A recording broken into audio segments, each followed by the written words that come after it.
so, just It as an depends how many example, places you have to patch, you know. you're right, as an example, I took a look at, a couple days ago, Oakland from Capitol to Edgewood, and there was about 4 or 5 panels that I really wanna take out, because I'm constantly having to go back there and patch them with potholes and stuff.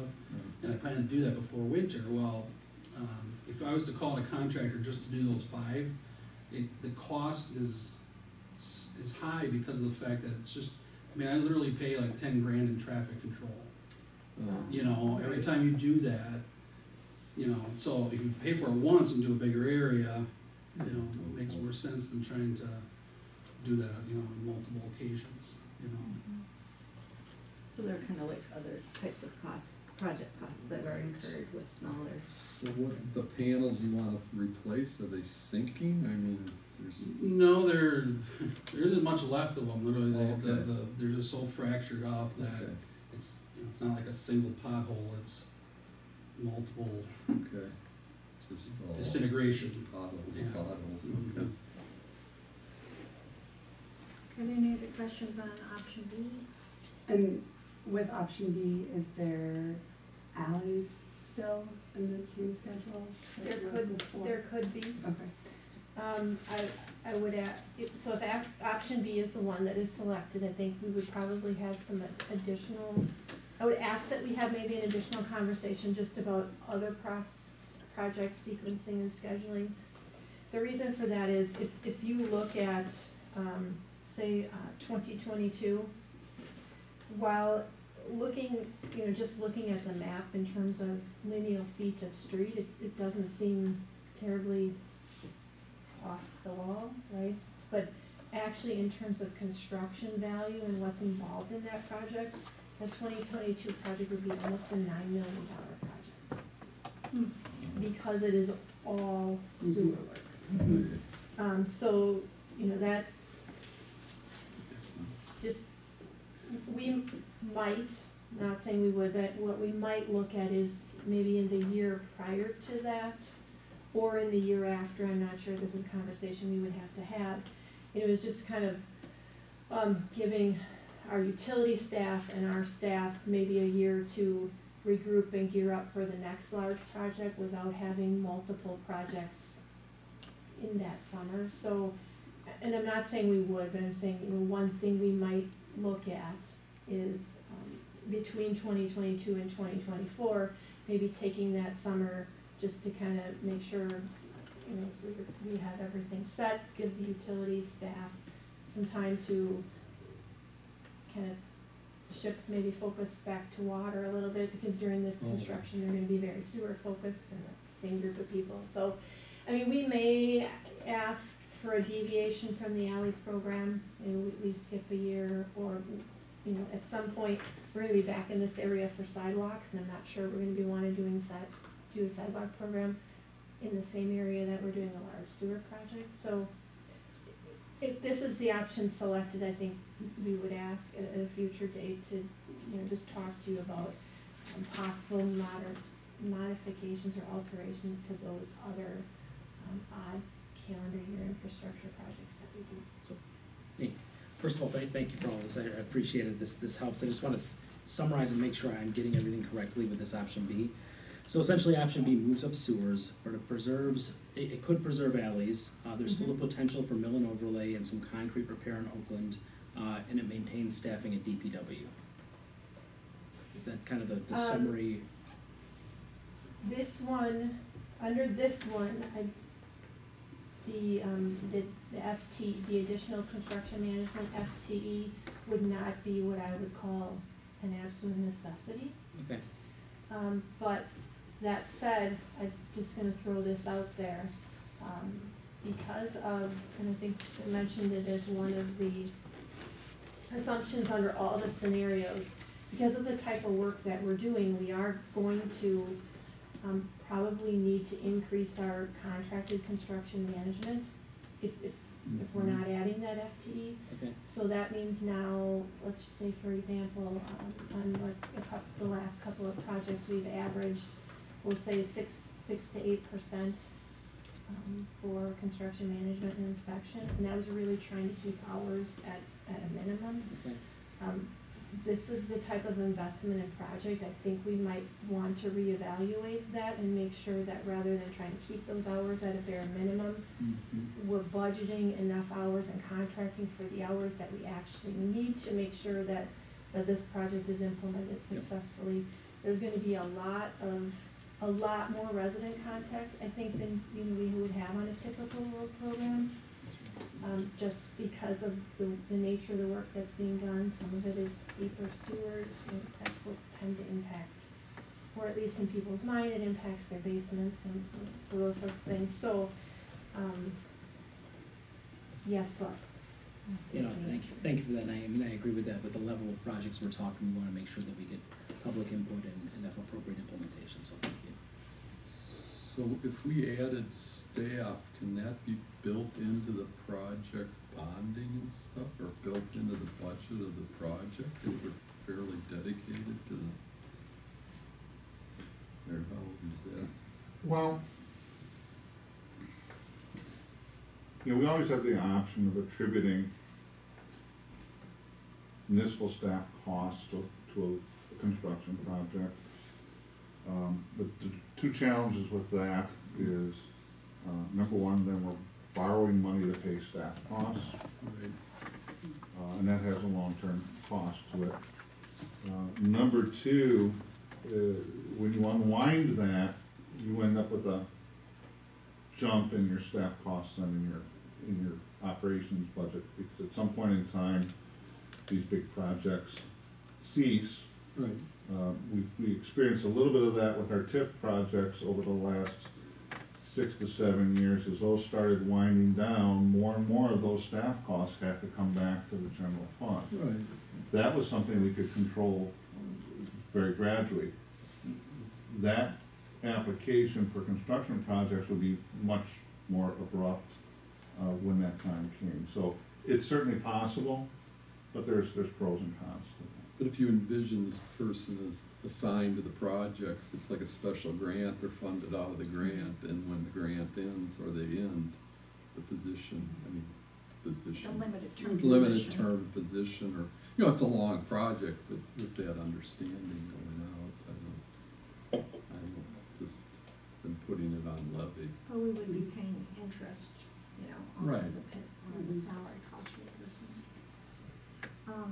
My question was, I remember when we were talking about this entire project, and, Mustafa sort of said, well, you know, the different phases get us to a different, like, it may be that just doing this first phase in 2022, like, solves 80% of the problem, and then to solve the next, you know, we get diminishing returns the more we do.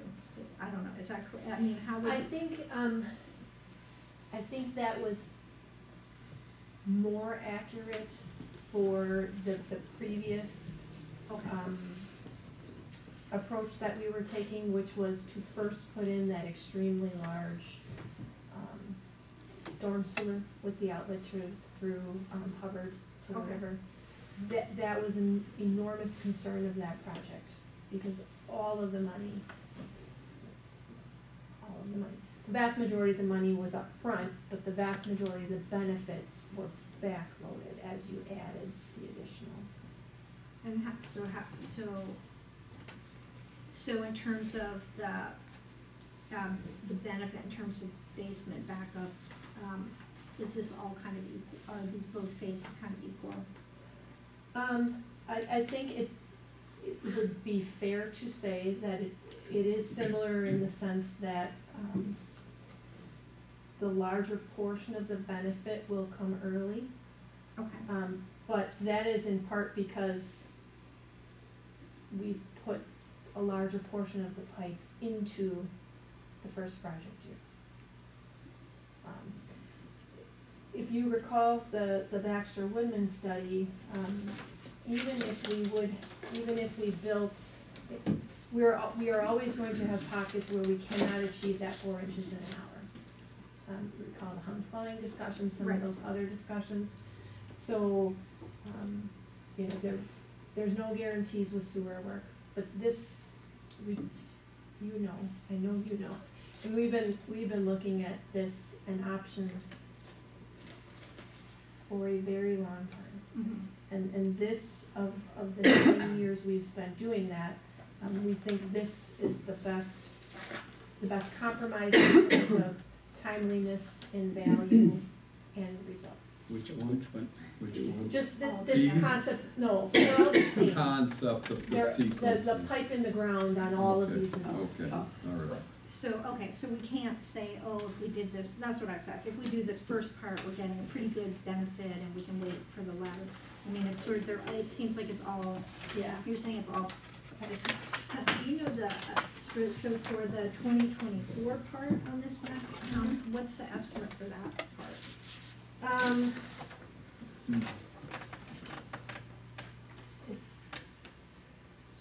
If I recall correctly, that was closer to, maybe 3-ish million.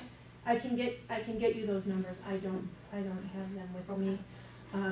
The reason in part is in the first phase, some of this is, the first year is a combination of relief sewers and sewer upsizing. So in an upsize, we remove the pipe and we replace it with a larger pipe. Okay, When we're adding relief sewer, we're doing just that, we're adding an additional sewer to add relief to the system. Some of those, that can be, it's kind of a balance. Is there space to add a relief sewer, is there space to upsize? So you have to look at that on a case-by-case basis. And so some of the relief sewers were more expensive, but that was the only option because of the utilities and the space available. but we're actually putting in a separate storm system in here, right? Not storm, these are all combined sewers. It's gonna stay combined sewer, oh, I didn't realize that, okay. Initially, MMSD had proposed installing what they would call a near-surface collector, Yeah, and the purpose of that was to simply collect storm flow. Had that been the case, then we would have had some options perhaps to connect storm drains, or, street inlets, do other things. That project as it stands now is a combined sewer municipal interceptor sewer, which is just it's it's just gonna a stay big combined combined, sewer. but just be upsized so we can handle more. Well, that's also a relief sewer, so that sewer will be installed below all of the existing utilities in Edgewood Avenue. It wouldn't be completely inaccurate to say you can conceptualize it as sort of a mini deep tunnel. Okay, It will not convey flow every No. hour of the day, it will Right, convey flow when it is necessary. so, so we're basically increasing the pipe size around here, and then we're gonna have this big tunnel to store at an Edgewood. So when Right. there's a big rain, we'll have enough sewer capacity so we don't get the basement backups, and then, okay, I get it. That's, For the some goal. reason I thought we were gonna be Surface separate, flow. we were separating here, okay, at one point, that was what we were talking about. okay. Yeah. So is this a drill, are they gonna tunnel or is this an open pit along Edgewood? They will be boring for the majority of the project, perhaps all. Okay, So the construction method will be very similar to what we did up on Kensington. okay, So there will be, access shafts at okay, like every other intersection. right, You recall Okay. up on Kensington, we had those, oh, yeah, so it'll be what you hit, be interesting. very similar. Okay, does anyone have any other questions on B? I remember from our previous meeting that, what you just said about the phases of the sewer work in the southeast, that they're like of equal benefit. But part of what I remember from last time was that doing the first one is a big benefit. And then they would build on each other, Mhm. but that was one of the reasons why the baseline was not as bad as it seemed, because everybody would experience some benefit from the first phase. So Well, tonight it just sounds different, and I wanna make sure if I missed something. yeah, so, in our combined system, Mhm. let me move to the left for a second. So if we go west, Mm-hmm. and we're in the separated system, you know, we frequently talk about basin 1 or basin 6 or basin 5. Those are standalone Mm-hmm. sewer sheds. So hydraulics that impact the operation of basin 6 or basin 1 only impact the operations of basin Mhm. 6 and basin 1. Right. They have no interplay, they don't Right. feed off of each other, so to speak. The combined system is a single sewer shed. So a drop of rain that falls on Kensington and Maryland makes its way to Edgewood and Oakland. Mm-hmm. That's the only place it can be discharged. Mm-hmm. So every improvement, and this is what I said last time, every improvement that you make in the combined system to remove water from the system has a positive benefit for every property in the combined sewer shed, Mm-hmm. because they're all so interconnected. Mm-hmm. So that's the genesis of that statement. Mm-hmm. This, while certain projects have bigger impact in localized area, Mm-hmm. any water that you can remove from the combined sewer is a benefit to everyone who has a property in the combined sewer. Mm-hmm. Okay. It's good news. Did you have a question? No, I'm just saying that's good news, that's, Yeah. Okay, so option C then is also 2028. And this is the same except the annual schedule. So option C actually just takes option B and changes the legend. Okay, it just moves everything up. move everything up. It condenses the projects into annual projects. So put sewer first and does it annually, and so we're Right. done Yeah. with Oakland